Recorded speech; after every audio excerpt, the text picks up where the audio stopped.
का वो आता है अगर अच्छा लेना हो। जिस जहाज़ों में आप सफ़र करते हैं, लंदन तक जाते हैं, आप यूरोप तक जाते हैं, वो 700-800 करोड़ का होता है। उससे बड़े जहाज 1200-1500 करोड़ के होते हैं। और अगर आप उन जहाज़ों को देखो तो 20 साल के बाद वो भी पुराने लगने लगते हैं, और 30 साल तक आई थिंक वो रिटायर हो जाते हैं सभी तकरीबन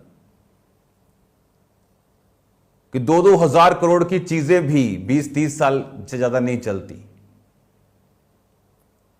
घर पुराने, डिजाइन पुराने हो जाते हैं। लाखों रुपए के कंप्यूटर, मोबाइल 10-10 हजारों में आ जाते हैं कुछ ही समय के बाद।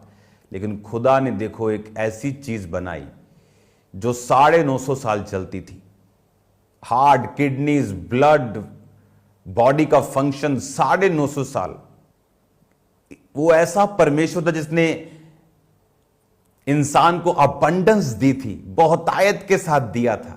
उसके लिए प्लान था, लेकिन जब उसने पाप किया वो प्लान को उसने कमजोर कर दिया, फिनिश कर दिया। और जब परमेश्वर ने तो उसे इसलिए बनाया था कि वो सालों साल मेरे साथ समय को बिताएगा, कि मैं अपने हाथों से मैंने एक क्रिएशन की है तो 900 साल ये मेरे साथ बिताएगा। परमेश्वर का प्लान था ये।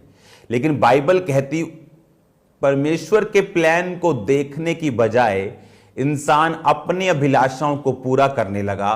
तो परमेश्वर ने कहा अब मैं इससे विवाद नहीं करूंगा, ये मनुष्य ही है, शरीर ही है, तो इसकी आयु मैं 120 साल कर दूंगा।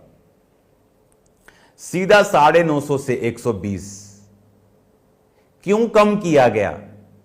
इंसान की अपनी गलतियों की वजह से, परमेश्वर की ओर ध्यान ना देने की वजह से, उसका असल मकसद ना समझ पाने की वजह से परमेश्वर ने इंसान की उम्र को सीधा 950 से 120 कर दिया।